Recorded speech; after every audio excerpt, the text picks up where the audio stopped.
Mayor Baraka, it's good to have you here with us. Um, Appreciate you taking the time, and I just wanted to ask you a little bit about sort of your past and how it relates to your current work, particularly around public safety.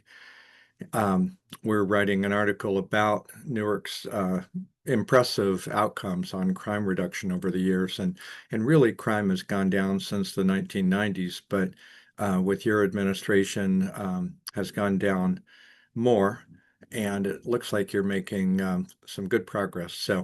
Um, but would you take me back a little ways into your past and tell me about um, why you got involved in politics and community work to begin with? I was a public school teacher in the city of Newark. Yeah, middle school teacher, and I was also a part of a community-based organization. We find ourselves doing a lot of work to help children and families that was absolutely, but really had nothing to do with me educating them in the class, at least not directly. Things around food, around housing, around clothes, around employment, and after school programs.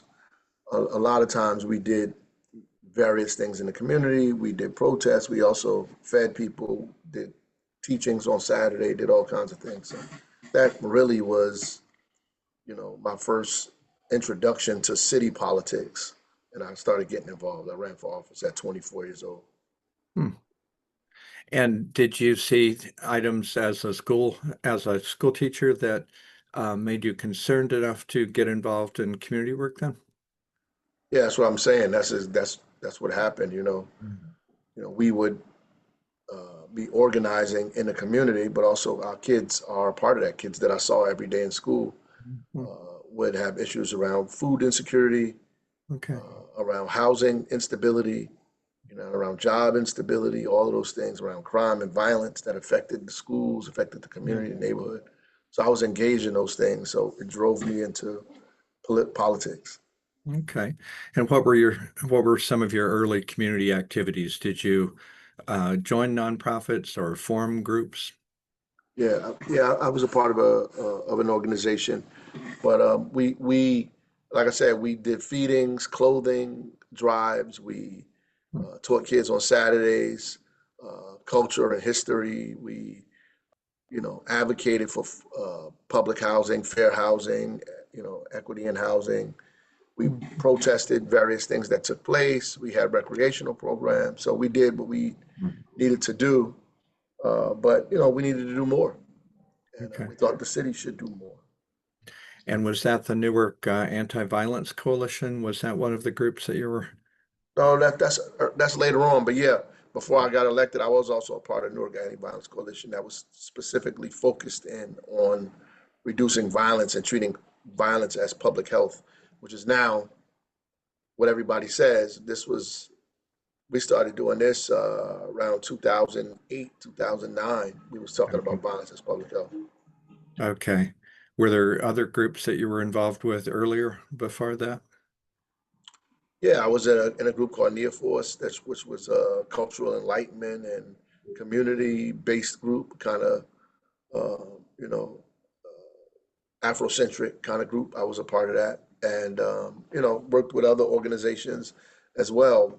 Helped found an organization called Saving Ourselves, which was made up of formerly incarcerated gentlemen who and women who wanted to give back to the community. So basically, organizing them to helping them to organize to stop violence in their communities where they were raised, where they once was the perpetrators of violence and other acts, began to start spreading the message that we need to help the community and go in another direction, which was incredibly effective for me.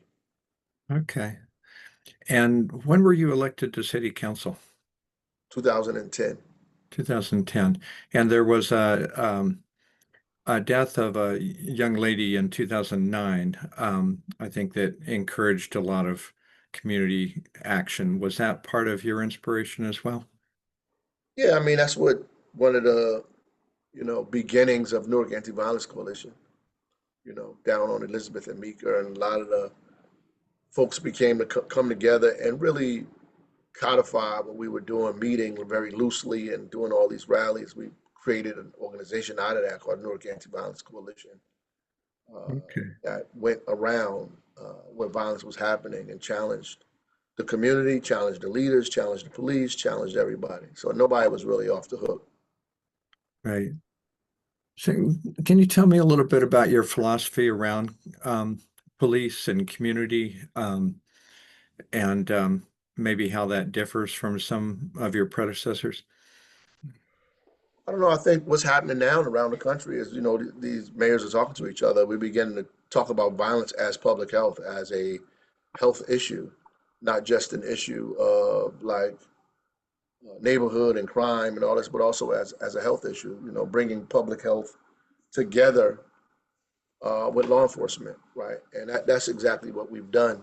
And basically create an ecosystem that responds to violence, that treats every shooting like it's a homicide, that treats violence as trauma, and create trauma-informed systems that involves the hospitals, that involves the courts, that involves the universities, that involves the police, and community violence intervention workers, people that are on the street doing actual high risk intervention on the street. So when all these folks work together, the doctors and nurses in hospitals with high risk intervention specialists, with which we call community-based violence intervention, hospital-based intervention programs, mentorship programs, courts, schools, all that together, we create an ecosystem where we can respond to violence, and it kind of reduces the retaliatory violence, but also gets at the, the, the start of it and kind of reduces. And we target neighborhoods that we call hotspots. Kind of treat it like you would treat COVID, like so. In COVID, we had places called hotspots in COVID, Right. where the disease was obviously higher than other places, and that had to do with various amounts of things. People working in a specific sector lived in that community. Poor social distancing, housing was an issue, so we had to target those communities to reduce the levels of COVID and deaths in those neighborhoods, create social distance apparatus, set up hotels so we can go into hotels instead of go home and spread it even more, do more contact tracing in Mhm. those communities at higher levels, offer more testing in those neighborhoods regular testing Mhm. in those communities, and so we could catch it early and people can isolate themselves earlier and more education. So we did that during COVID. That model Yeah. is the exact same model we use when we're talking about violence and shooting. We use the same model, like we identify hotspots in the city, and we Mhm. do the things in those from community walks to Mhm. police public safety roundtables to identifying the bodegas in those communities where violence happens around to put lighting in specific areas in those neighborhoods to Yeah. go after the children in those communities and put them in public programming, all of that Mhm. stuff. And I think it has a real serious effect on violence and its growth in those neighborhoods. Mhm. Well, and certainly your new Office of Violence Prevention and Trauma Recovery seems to be making a difference. Uh, is what's the role of the community? You've got the police, you've got your new office with Lakeisha there and Kailisha, but is there a role for community residents and organizations?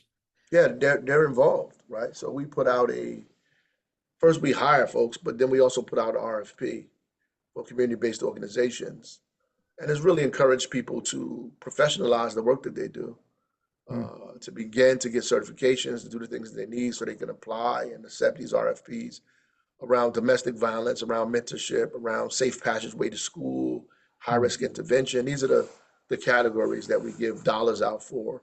The ARPA dollars allowed us to give out over $20 million in a community to bring these organizations in, and we were able to identify organizations that did work better than others, force some organizations to begin to come together and work together to form a bigger organization now, and begin to target areas, so we know which groups are good at what mhm, at this point. Whether it's you better at mentorship than high risk intervention, you're very good at domestic violence intervention. Because we need mentorship programs. We need when we identify youth through the police and Office of Violence Prevention, we need to be able to send them somewhere.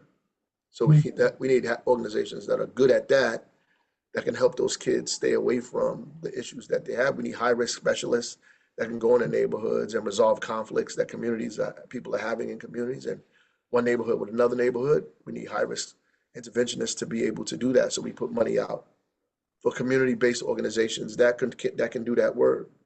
And we give money to hospital based organizations as well, because the nurses and doctors in hospitals have hospital based intervention.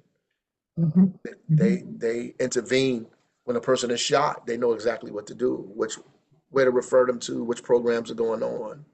They participate in our meetings. They know how to bring people in, and those are usually community folks. And our pastors and clergy are participatory as well. Like they show up at the hospital right away. We have kind of task force of clergy that shows up at the hospital, that prays, that talks to families, that consoles communities, that lowers the temperature, all of those things. So we involve That's everybody. great. Well, and as I mentioned, crime has been coming down there since about 1990. Um, what would you say is different now from the 90s? You were involved then. Has policing changed significantly? They were successful then, they're successful now.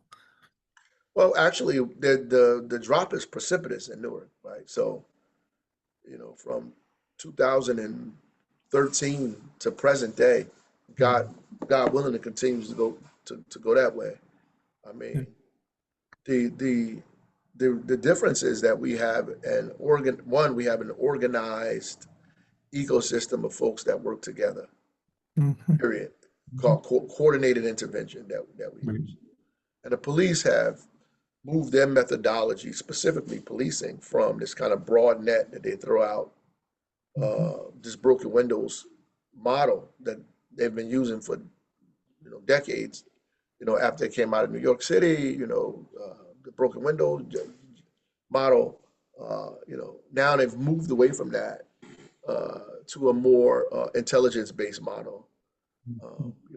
Focusing in on high crime and individuals, folks that commit the most heinous and the most dangerous crimes, focusing on them and trying to, target them, remove them off the street, do the things that are necessary to engage in that. That has been helpful, and using more data to Mhm. inform their strategies, which is what intelligence-based policing is about.